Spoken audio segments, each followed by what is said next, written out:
Samba, maramba, enda tamburamba esaga.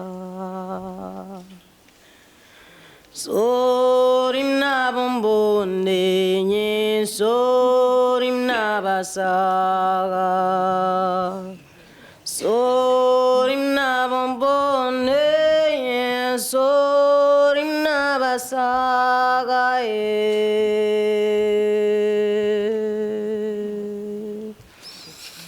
Samba, maramba, imna tambolomba yesaga.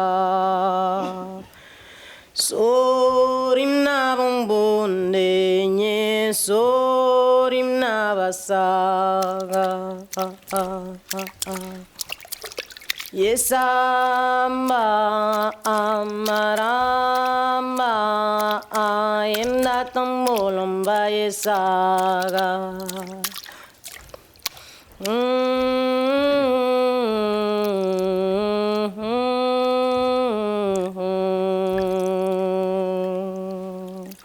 Je me souviens de ce petit matin sur le fleuve. Je suis assise à l'avant de la barque et ma mère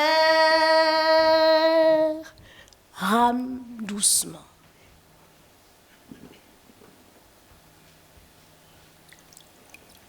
Au lever du jour, elle entame ce chant merveilleux à la mémoire de nos aïeux. J'entends le cri des oiseaux au loin. Je sens la caresse du vent tiède sur ma peau. L'odeur de l'eau avec ses remous de ciel bleu et les rayons du soleil qui effleurent petit à petit le visage de ma mère, puis le mien. Et au moment où cette chaleur m'étreint, j'ai l'intime conviction que ma mère vivra toujours et qu'elle sera éternelle.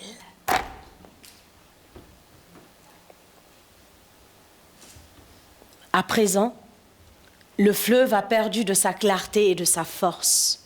Il se traîne, trop exploité, pompé, pêché, pollué, pompé, pêché, pollué, pompé, pêché, pollué. Il a été négligé trop longtemps jusqu'à en devenir moribond.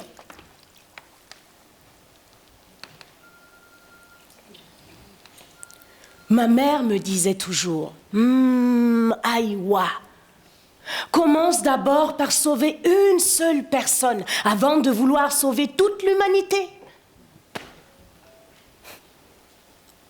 Mais qui peut penser que ces belles paroles puissent changer quoi que ce soit? Et pourtant, aujourd'hui, ce sont encore de belles histoires que j'aimerais vous raconter. Des histoires simples, qui ne cherchent pas à sauver l'humanité.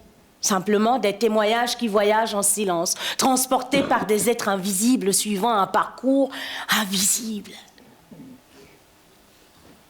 Des histoires de femmes et d'hommes, mais surtout de femmes.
De l'aide sociale à domicile. Ce sont les seuls parfois à qui parle le bénéficiaire pendant toute la journée. Encore faut-il réussir à entrer dans la vie de l'autre, qu'il accepte d'ouvrir sa porte, de confier son ménage à un inconnu, à un étranger. Vous voyez ce que je veux dire ?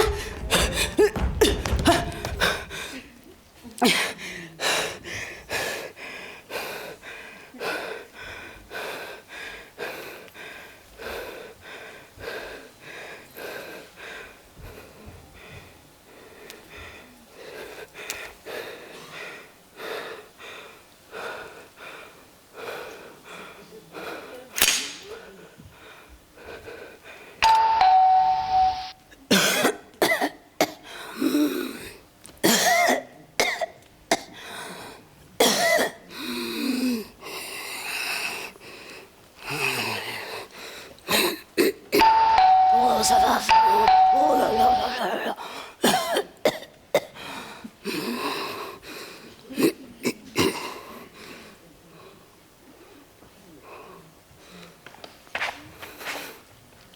Bonjour, monsieur. Qui êtes-vous? Je suis Soraya. J'attends une aide familiale, ne me dérangez pas. Je suis l'aide familiale, monsieur. C'est impossible. Vous êtes noir. Ah, excusez-moi, monsieur. Moi non plus, je ne m'attendais pas à me trouver devant un blanc. Maintenant, je dois vous dire qu'au service, les quelques blanches sont déjà toutes occupées. Ça sera donc moi ou personne d'autre.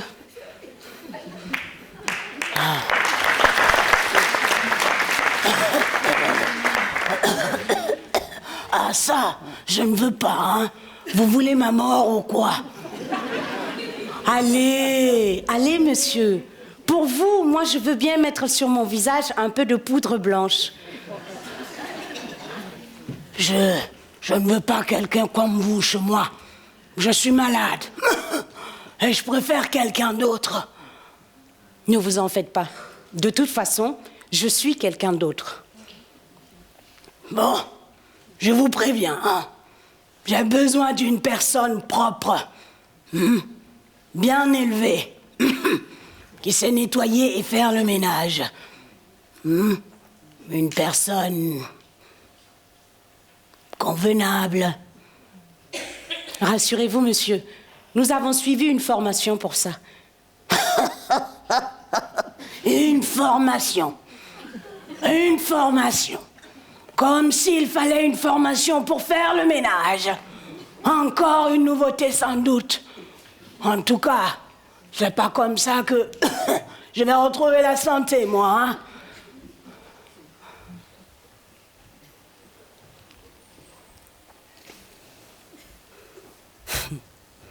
Se taire Et savoir se tenir devant les gens grossiers fait précisément partie de la formation.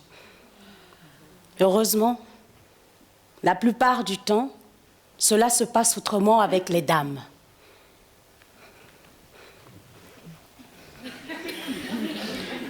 Oh! Vous m'avez fait peur avec votre accent. Vous me faites penser à je sais plus. Bonjour. Bonjour, madame. Moi aussi, j'ai peur.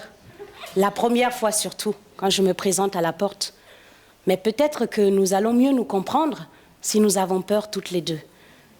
Qu'en dites-vous? Mais c'est ma fille qui devrait être ici, pas vous. Je n'ai besoin de rien.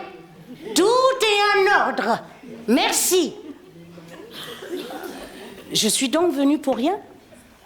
Voulez-vous que nous parlions quelques instants de votre fille ou d'autre chose? Et moi, je prendrais bien un café. Il fait si froid ce matin devant la porte. Je suis vraiment désolée. Si j'avais été prévenue de votre visite, j'aurais préparé un petit déjeuner. Voulez-vous une banane à la place?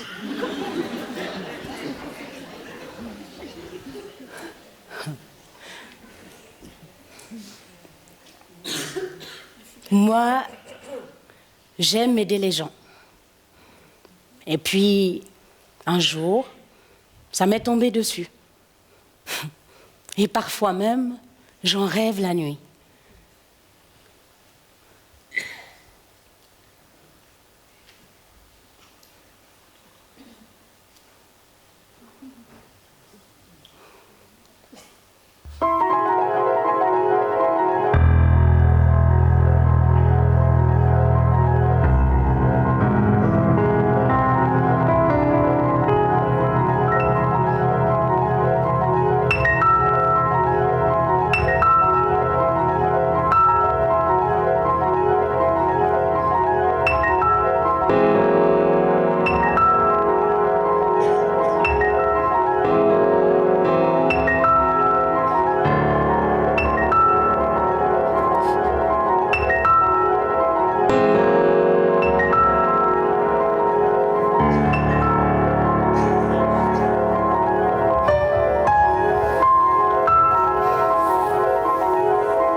Pourquoi vous ne faites jamais ce que je vous dis? Votre travail n'est pas fait comme il faut. Sans cesse, je dois vous répéter ce qu'il faut faire. Vous avez un poil dans la main ou quoi? Je vais me plaindre de vous au service, moi. Signez cette lettre et vous reconnaissez vos torts. Mais quel tort? Je ne comprends pas. C'est la première fois que je viens chez vous et vous devez vous tromper. Et pourquoi je dois signer ça, hein? Signez, signez, signez. Et après, vous verrez. Vous permettez que je lise avant? Mais c'est écrit soumise. Pourquoi c'est écrit soumise ici? C'est complètement absurde. Je suis pas une esclave. Esclave. L'âme.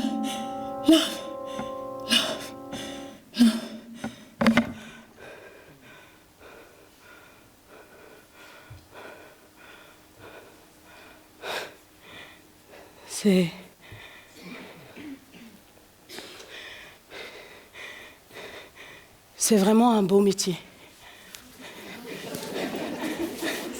Ah, ça oui. Mais chaque matin, c'est difficile de savoir ce qui vous attend.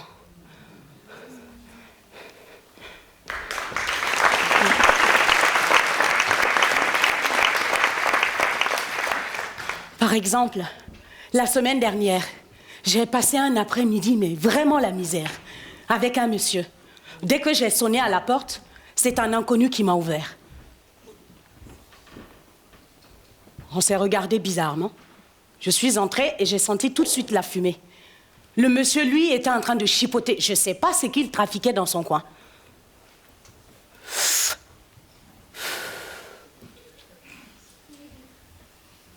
C'est encore toi? Non mais... Putain, c'est pas le moment là. Pardon? Pardon, est-ce qu'il y a un problème? Non, non, c'est rien. Je t'attendais pas maintenant, c'est tout. Voulez-vous qu'on commence par la vaisselle, monsieur? Non. Aujourd'hui, c'est l'entretien. Je sais qu'il y a l'entretien, mais il voudrait mieux commencer par la vaisselle. Laisse la vaisselle tranquille, c'est moi qui l'a fait. Alors, il m'a apporté un balai et 2 seaux.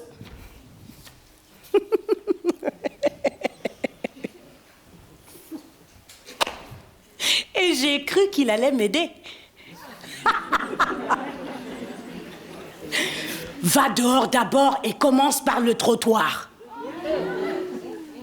Je suis désolée, monsieur. Je ne peux pas nettoyer dehors, c'est le règlement. Alors il a pris le balai, mais très énervé, et il a balayé lui-même le trottoir. Ouh. Les anciens disent, la parole, elle est comme de l'eau versée. Une fois à terre, eh bien, il est difficile de la ramasser. Trop parler, c'est toujours mauvais dans ces cas-là. Il faut garder son sang-froid. Ça ne sert à rien de s'énerver contre le bénéficiaire. Hein. Alors, j'ai fait la vaisselle, j'ai essuyé les verres et je les ai déposés dans le placard. Non, pas comme ça. C'est ainsi qu'on doit ranger et je veux que ça soit comme ça. En 3 quarts d'heure, tu peux finir tout l'entretien, non? Ok, il n'y a pas de problème. Je vais commencer, mais si je ne finis pas tout, ce sera pour la prochaine fois. Et la salle de bain. C'était vraiment mais dégueulasse. Jamais vu ça. Je suis restée tranquille toute la prestation, car je ne voulais pas de problème avec lui. Auparavant, il avait déjà essayé de me faire passer pour une voleuse, en laissant traîner exprès son argent sur le meuble du salon. Vous voyez?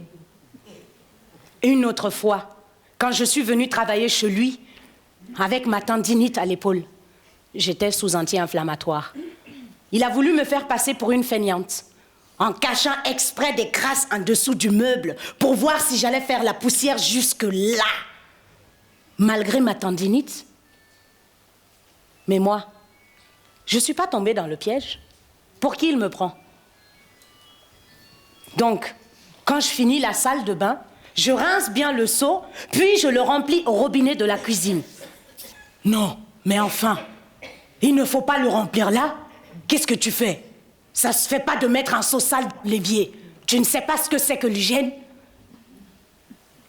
Monsieur, il est propre. Moi, je sais s'il n'est pas propre, je ne peux pas le mettre dans l'évier. Non, non, non, non, non, non, non. Non, moi, je pense que vous ne connaissez rien à l'hygiène chez vous. Monsieur, excusez-moi, je travaille et je nettoie depuis des années. Mais si vous connaissez mieux l'hygiène que moi, alors il ne faut pas laisser un appartement comme ça. Quoi, mon appartement? Qu'est-ce qu'il a, mon appartement, hein? C'est sale. Et ça pue la fumée. À chaque fois que je fais quelque chose, vous me critiquez. C'est quoi exactement votre problème? Mon problème? Ah, c'est que j'aime pas les gens comme toi. Je suis désolée, monsieur. Moi, je ne viens pas ici pour que vous m'aimiez, mais pour faire mon travail. Si vous n'êtes pas satisfait, vous pouvez toujours contacter le service. Et en demander une autre qui supporte le cannabis.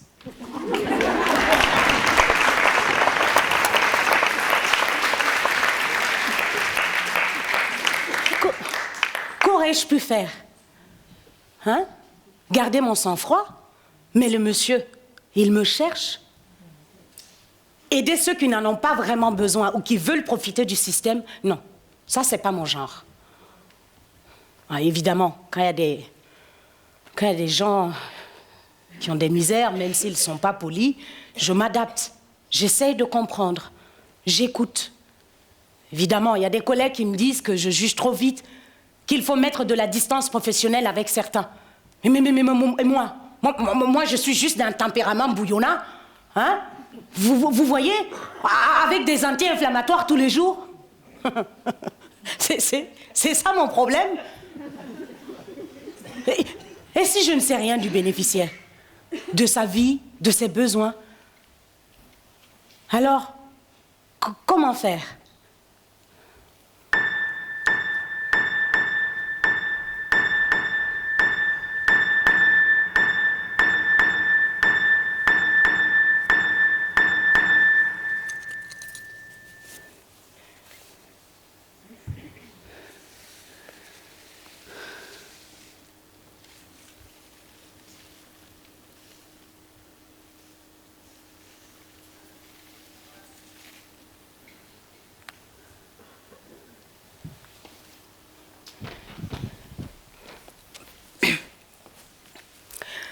C'était à l'époque de Noël.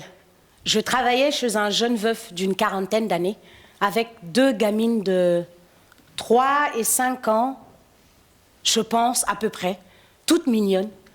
Sa femme était morte très rapidement d'un cancer. Je ne sais plus lequel dans l'histoire. Donc, le bonhomme tout à fait paumé, démuni.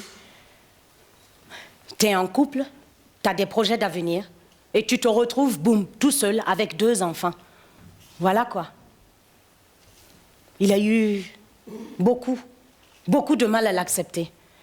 C'était un monsieur au chômage et... Mais attention, hein, il s'occupait super bien de ses filles, franchement. Repas et tout, il allait les conduire.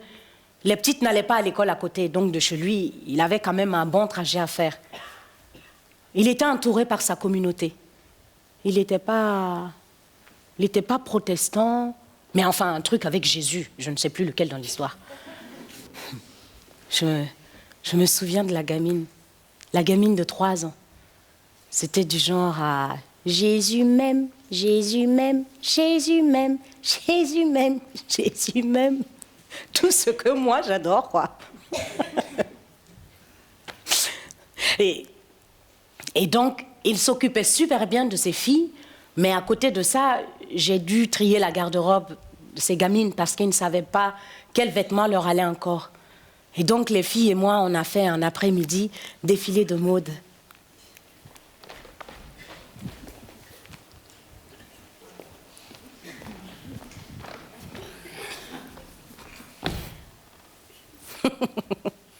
Pour essayer de tourner ça en jeu. En fait, on aurait dit qu'il avait besoin plus d'une nouvelle femme. Et pas de chance pour moi, j'y allais 2 fois par semaine.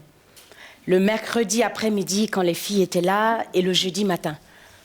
Et je peux dire que c'est devenu lourd. Hein. Et il m'a même un jour demandé de trier sa garde-robe. Genre, toi tu ne sais plus quels vêtements te vont. Tu demandes à quelqu'un d'autre que tu ne connais pas de trier tes vêtements. Enfin, c'est pas grave. Mais ses vêtements à lui, quoi. Comment tu peux savoir quelle chemise ou quel caleçon lui va encore? Hein? Les filles, ça a été facile avec le défilé. Mais lui... Et en plus, il faisait plus rien, hein. Alors, l'entretien de l'appartement, c'était... Pouh! Monsieur allait lire sa Bible pendant que je nettoyais.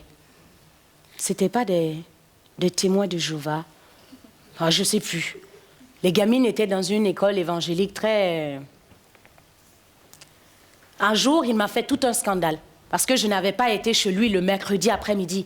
De plus, à l'époque, on avait réunion de service de 8h à 9h30. Puis, j'y allais pour une petite prestation de 2 heures. Et oui, il n'y aura pas le temps de nettoyer. Et patati et patata. On sait bien, à un moment donné, quand ça déborde, ça déborde. C'est vrai, quoi. À la fin, il faut choisir. Rester veuf ou se remarier. Broyer du noir ou continuer à vivre. Enfin, c'est difficile la perte d'un être cher. Trop près on brûle, trop loin on gèle. Oui, et avant, quand ma femme nettoyait, je nettoyais avec elle. Bah, c'est toujours le même aspirateur, hein. Là, c'est pas l'aspirateur qui est mort. J'ai envie de lui dire, mais allez, bouge-toi le cul, enfin. Et il était tellement drogué par ses médocs que ça n'a pas non plus aidé à...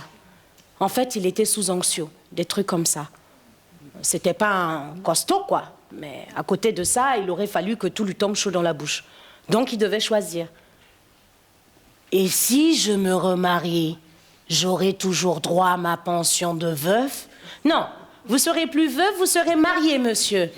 Ah, mais non, je suis toujours veuf de ma première femme. Non, non, non, non, non, non, non, non, pas pour l'état civil. L'état civil, c'est pas célibataire, marié, veuf, tout en même temps. C'est ou l'un ou l'autre. Bref, pour en arriver à l'histoire de Noël, donc à l'approche des fêtes, je lui dis, ah, mais la prochaine fois quand j'arrive, vous remontez au moins le sapin de la cave. Enfin, de la cave. Tu rentrais dans l'appartement, c'était le salon, la salle à manger, la cuisine, puis tu descendais, il y avait sa chambre à lui, la chambre des filles et la salle de bain, le tout dans la cave, quoi. Tu vois à peu près? En fait, c'est moi qui ai fait le sapin avec les filles. Il y a bien 4 ans de ça, oui. C'était avant mes problèmes de dos. Et bah, c'est triste, parce que je ne suis pas de la famille, moi. Après, ça m'a fait super plaisir de le faire avec les filles, hein. Mais c'était pas à moi de le faire. C'était trop. Et c'est ça aussi qu'à un moment donné, j'ai pété les plombs. Les filles devenaient trop... Après, moi, j'adore m'occuper des gamines, hein. Elles étaient sur mes genoux, elles faisaient des dessins pendant que je remplissais mes papiers. Et puis, pouette, pouette. Oh, c'est des nénés. Tu vois? Parce qu'elles avaient plus de figure maternelle.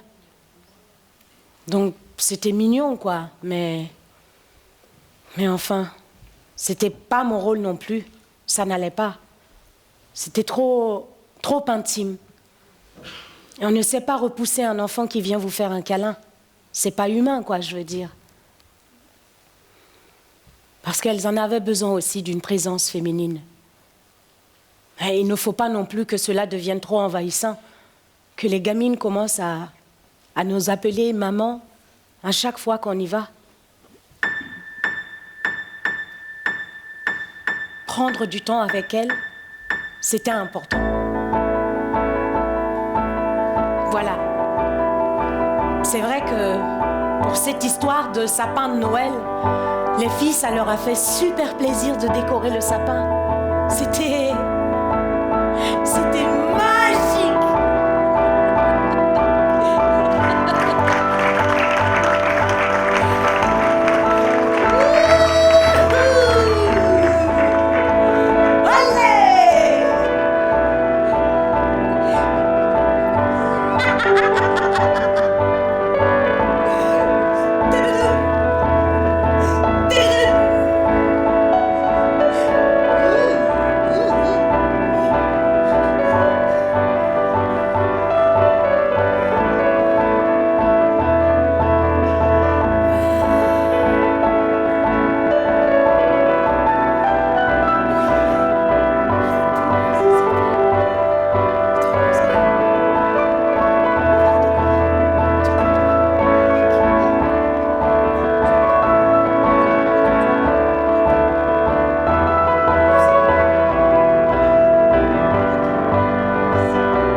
En fait, moi j'aurais aimé qu'elles fassent ça avec leur papa.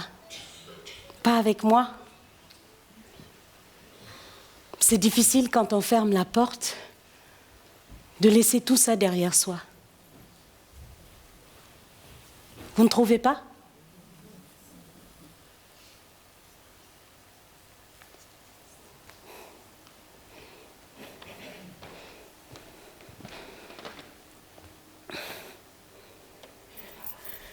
Du point de vue physique, c'est vrai que c'est pas toujours facile, hein.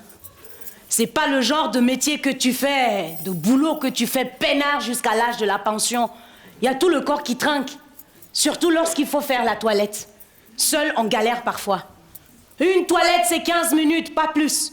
On nous dit toujours. Cette phrase, c'est comme une claque. Parce que t'as mis plus longtemps pour finir la toilette au lit, seul, chez une brave dame qui ne bouge plus beaucoup. Parce que t'es pas assez organisé, parce que t'es pas assez pressé, parce qu'il y a le change, puis la toilette, puis l'habillage, puis le coiffage, puis le brossage des dents. Et puis, le papotage. Après, le brossage des dents, je peux le passer, personne ne le saura.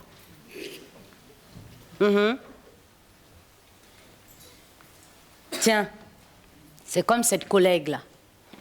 Ça m'a vraiment choquée. Une fois, une vieille femme lui a dit « J'ai envie de faire pipi ».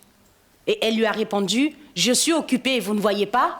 Vous avez une protection, faites dedans. »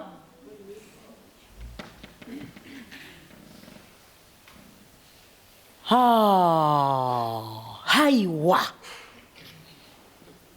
Les anciens disent « Une parole est une parole, non pas parce qu'elle est prononcée, mais parce qu'elle est entendue. »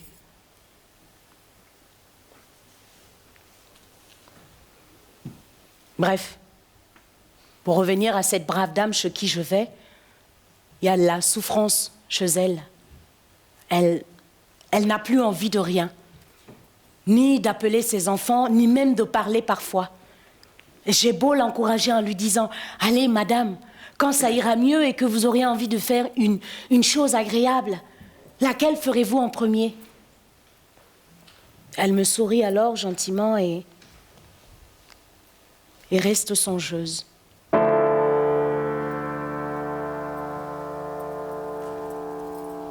Voilà. Moi, je dors plus la nuit. J'en peux plus. J'arrive même pas à rester assise ou bien debout, ou à faire la moindre chose.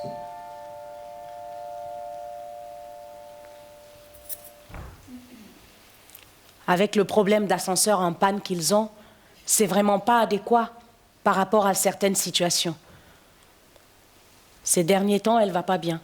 Elle reste au lit toute la journée et elle répète sans cesse. À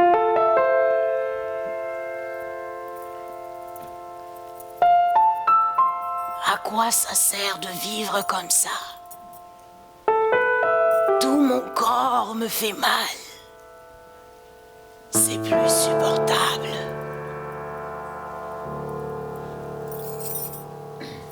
Évidemment, quand on a monté et descendu les escaliers toute sa vie, il faut plus s'attendre à courir comme un lapin, hein.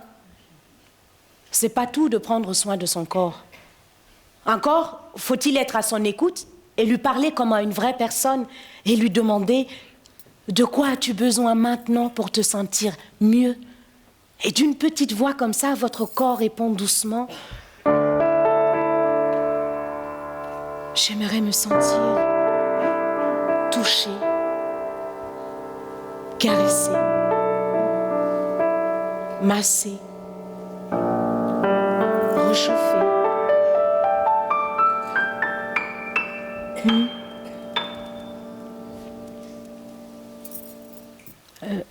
L'autre jour, fort déprimée, la vieille dame me demande «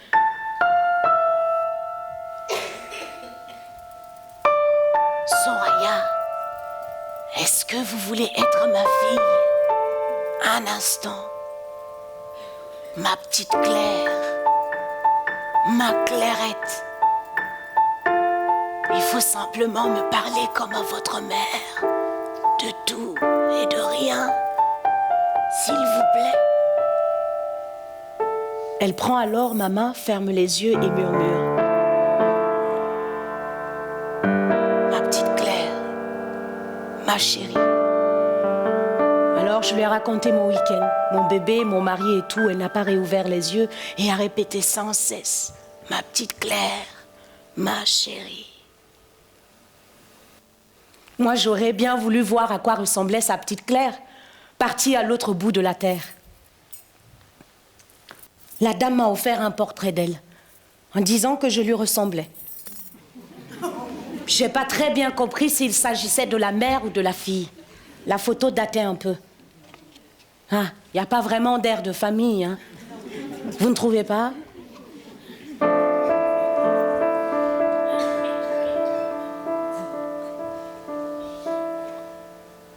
Elle voulait peut-être dire autre chose. Parler du cœur, sans doute. Après, elle s'est calmée, en murmurant des mots d'amour destinés à sa fille chérie, qui ne pouvait plus tenir la main de sa mère de si loin. Moi, j'ai continué à lui parler, longuement, doucement, de presque tout et de presque rien. Et à la fin, je lui caressais le visage en l'appelant maman. Et je voyais dans ses yeux brillants la petite fille heureuse qu'elle avait dû être. Et ça me ressemble. Je suis restée avec elle. Je ne pouvais pas la laisser seule comme ça. Je devais être présente.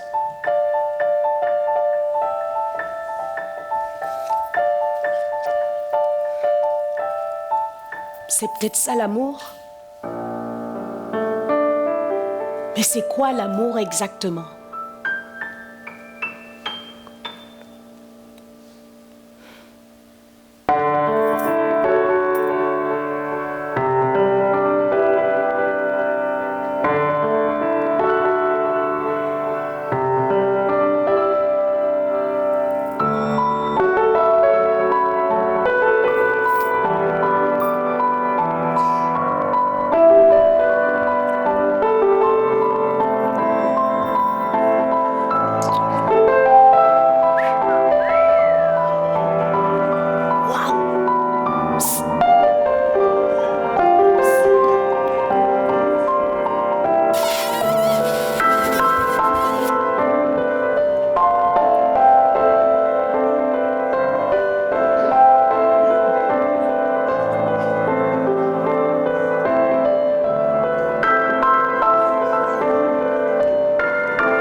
Bon, il y en a qui cherchent une femme. Une femme idéale. Une femme qui se plaint pas en permanence, comme ils disent. Pour eux, c'est ça l'amour. Ou alors, ils vous racontent que ça fait longtemps qu'ils n'ont pas fait ça avec une femme. En vous regardant bien comme ça, pour vous faire comprendre. Un jour, il faisait chaud et je nettoyais. Le bénéficiaire a fait un drôle de bruit.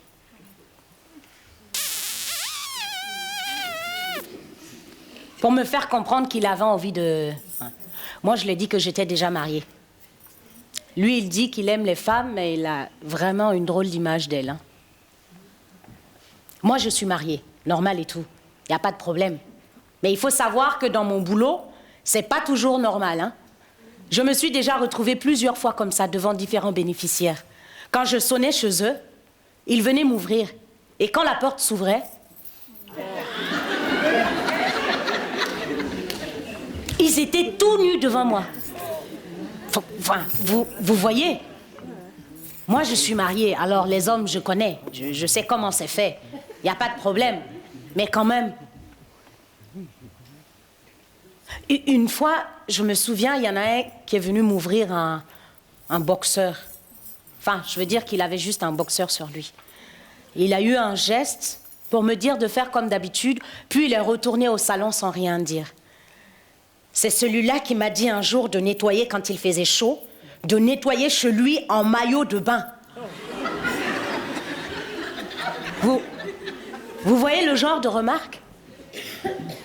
Enfin, il y en a qui se croient tout permis, quoi, sous prétexte qu'ils sont chez eux.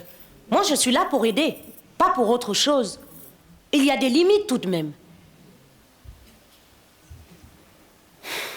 Bon, je reviens à mon histoire. Donc, je commence le nettoyage chez lui, comme d'habitude. Le hall d'entrée, la cuisine, le tour normal, quoi. Et puis, quand je suis dans la salle de bain, j'entends des bruits. Des drôles de bruits. Après, je regarde par la porte pour voir ce que c'est. Eh bien, il était là, au salon, en train de regarder du porno à la télé. Il regardait les bruits, ça venait de là. Enfin, je suis sortie pour voir ce que c'était tous ces cris. Et là, j'ai vu qu'il se masturbait, assis dans son fauteuil comme ça, devant la télé, sans gêne, sans rien dire, sans... Je suis vite retournée m'enfermer dans la salle de bain. Et pendant qu'il faisait son machin, j'ai attendu longtemps. Ça m'a paru long, mais vraiment, vraiment long. J'avais mon cœur qui battait très, très fort. Et j'ai dit tout haut comme ça pour qu'il m'entende bien. « Monsieur, vous me prévenez quand vous avez fini vos besoins, ça va? Comme ça, après, je peux continuer mon travail. »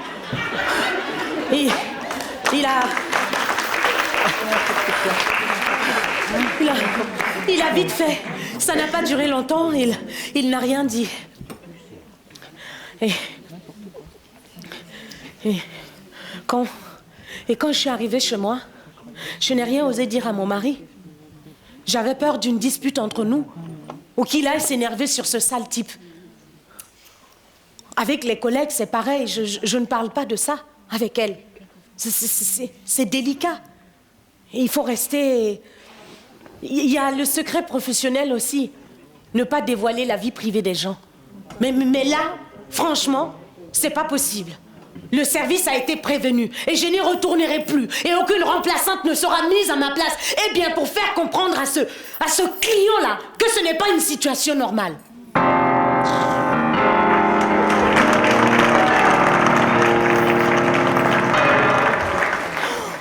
J'ai eu très peur pour Madame Ondine. Elle a absolument voulu sauter par la fenêtre. Heureusement qu'il y a quelqu'un qui a frappé à la porte avant qu'elle ne fasse le grand plongeon, quoi. Elle a beaucoup, beaucoup de problèmes de santé. Elle a une voix dans sa tête. Une voix qui lui dit de sauter par la fenêtre. C'est pas logique du tout. Mais c'est comme ça. La voix lui commande des choses terribles. Moi, je lui dis, si la voix vous dit de manger le cendrier, vous allez le faire? Bah alors, en fait, elle a peur que si elle ne saute pas par la fenêtre, si elle n'obéit pas, bien, la voix va s'en prendre à sa famille et se vengera sur eux. Ah oui, elle est loin dans son truc, hein. Mais elle veut absolument protéger ceux qu'elle aime. C'est fou. Moi, je ne sais pas bien comment l'aider. Enfin, il faut faire semblant de la croire. Je lui dis toujours qu'elle ne doit pas se sacrifier comme ça pour... qu'elle devrait trouver quelqu'un. Quelqu'un à qui elle pourrait parler de ça. Quelqu'un qui l'aiderait à apprivoiser cette voix. En plus, chez elle, souvent, elle fait des chutes. Ça, c'est un signe. Après, elle n'est pas la seule à être loin dans son truc, hein. L'autre jour, une collègue a appelé le service au téléphone toute paniquée. Il faut venir vite, il faut faire vite. Dans la cave, il y a beaucoup de bouteilles. Le monsieur est parti pour une prise de sang à l'hôpital. Et il va revenir dans 2-3 heures. Il va recommencer avec ses histoires de bouteilles dans la cave. Et le service m'a dit, Soraya va voir ce qui se passe. J'avoue, sur le coup, j'ai pas trop bien compris. Mais je suis quand même allée. Et quand je suis arrivée dans la cave du monsieur, eh bien, il y avait des centaines et des centaines de bouteilles sur des étagères, des bouteilles remplies de...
Il recueillait ses urines depuis je ne sais pas combien de temps.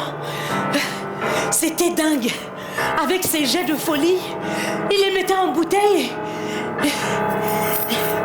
et les faisait vieillir comme on fait vieillir le vin. Château Machin 2013, Côte de Bazar 2014, Truc Bourgeois 2015.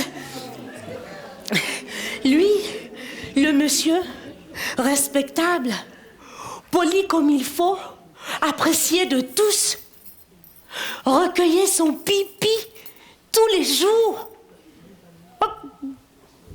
pour la postérité.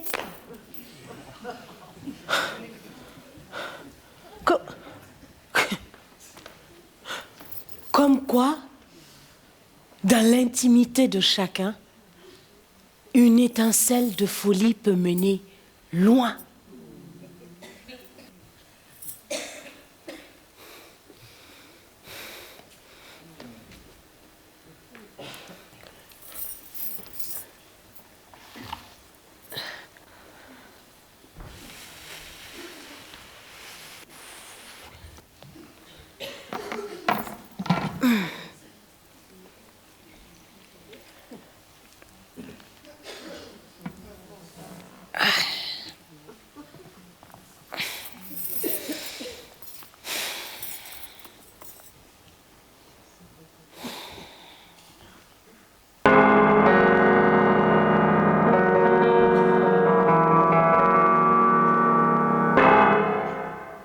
Bleu.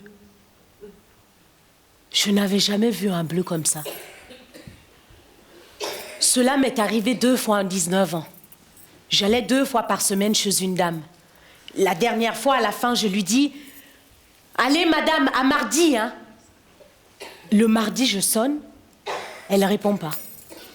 Je sonne encore, toujours rien.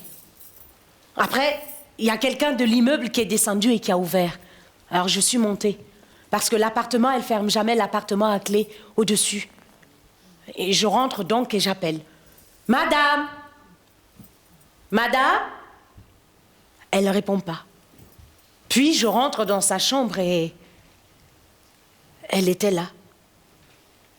Bleue. Elle était là depuis 5 jours. Et ça a été un choc. C'était la première fois que je voyais une personne ainsi. Avec l'odeur, j'ai commencé à pleurer. Je ne pensais jamais que j'allais la retrouver comme ça, dans cet état. Elle a fait une hémorragie, il paraît. Et pendant tout ce temps, personne dans l'immeuble n'a constaté quoi que ce soit. Elle. Après, j'ai pas arrêté de pleurer. Elle était bleue, ici, là, partout. J'ai téléphoné au service et 2 collègues sont venus. Elles m'ont dit au téléphone, « Soraya, la première chose que tu dois faire, c'est de ne pas rester dans l'appartement. » Je suis descendue dans la rue et j'ai attendu. Mes collègues, quand elles sont arrivées, elles ont téléphoné à l'ambulance et la police est venue. Je leur ai tout raconté. La dame, elle vivait seule. Elle n'avait pas d'enfant, juste un neveu qui est venu après d'Australie, c'est ça. Après les funérailles, il m'a pris dans ses bras, m'a fait la bise et m'a dit « Soraya, toutes mes condoléances. »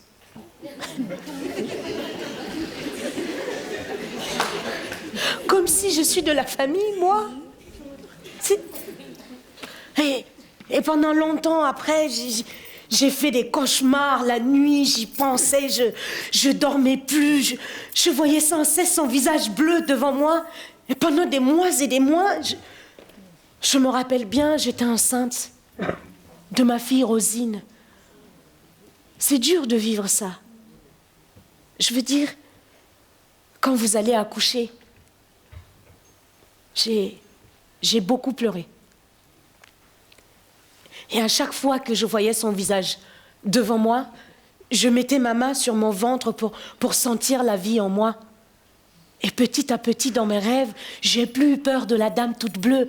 J'étais près d'elle, j'ai même touché ses mains. C'était vraiment froid. à côté de mon ventre tout rond et tout chaud.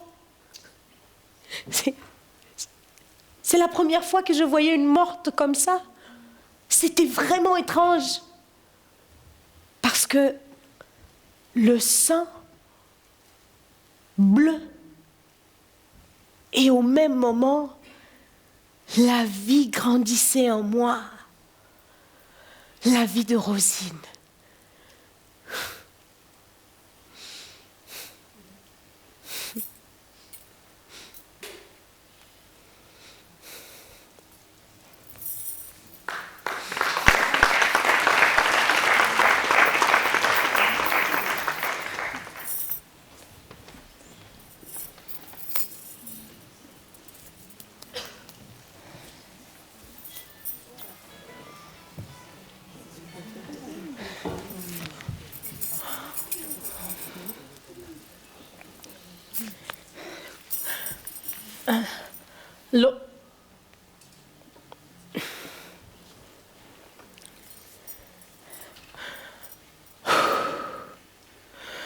L'autre jour, à l'ordinateur, mon fils me dit « Maman, viens voir.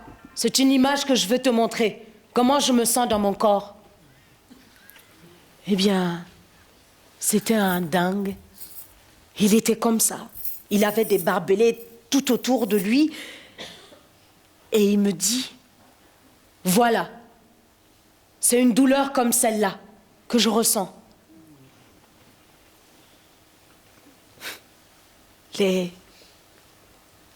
Les émotions, j'arrive plus à gérer. C'est une période de ma vie très compliquée. Mon fils va pas bien, je le connais. Il est très très fatigué, il n'arrive plus à sortir du lit. Et c'est pas une grippe qu'il a, hein. C'est pas volé, quoi, je veux dire. Il y a des choses que je raconte pas, mais à l'école, ses amis, ils comprennent pas. Là, maintenant, il a une petite combine. Les gens voient pas. Et disent qu'il a l'air bien, mais moi, je sais. Les choses se sont enchaînées comme ça et ça m'a cassé. J'étais comme un joueur de foot quand il tombe au milieu du terrain. Par terre, sonné. Je suis comme un punching ball pour mon fils. Il n'arrête pas de me dire « Je veux pas prendre ces merdes de médicaments. Je les prends de force. J'ai pas envie de ça. » Il est dans la révolte. Pourtant, moi, j'aime aider les autres. Mais pour l'instant, je ne sais pas beaucoup donner, on va dire. J'ai l'impression qu'on ne me comprend pas. Qu'on ne comprend pas que je ne suis pas bien, que j'arrive plus à travailler. Je culpabilise, je ne sais pas pourquoi. Pourtant, j'aime mon métier, je n'ai pas envie de faire autre chose, même si je sais que le corps ne tiendra pas éternellement. Et encore maintenant, je ne vais pas mentir, ça ne va pas très très bien. J'ai aussi peur de la hiérarchie, parce que c'est mon travail, et j'en ai besoin. J'ai l'impression qu'au bureau, on croit que je raconte des histoires. Et ils veulent m'amener chez la psychologue. Je ne sais pas où je vais, franchement. Et quand votre propre père vous appelle au téléphone pour vous dire « Eh bien, maintenant que ton mari t'a quitté, il ne te reste plus qu'à ouvrir la fenêtre et à te jeter dehors. » Vous savez, si j'étais pas bien, je l'aurais fait. Et il y aura d'autres Inch'Allah, comme on dit chez nous. Heureusement, il y a les collègues. Je sens qu'elles me comprennent, sincèrement. Enfin, après, tout le monde a des problèmes aussi, hein. Les collègues aussi. Elles ne vivent pas toujours des choses simples non plus. Du coup, on se soutient. Mais bon, c'est dur, quoi. Pour l'instant, tout ce dont j'ai besoin, c'est un peu de solidarité. Oui, la solidarité. De ma famille, j'attends plus rien.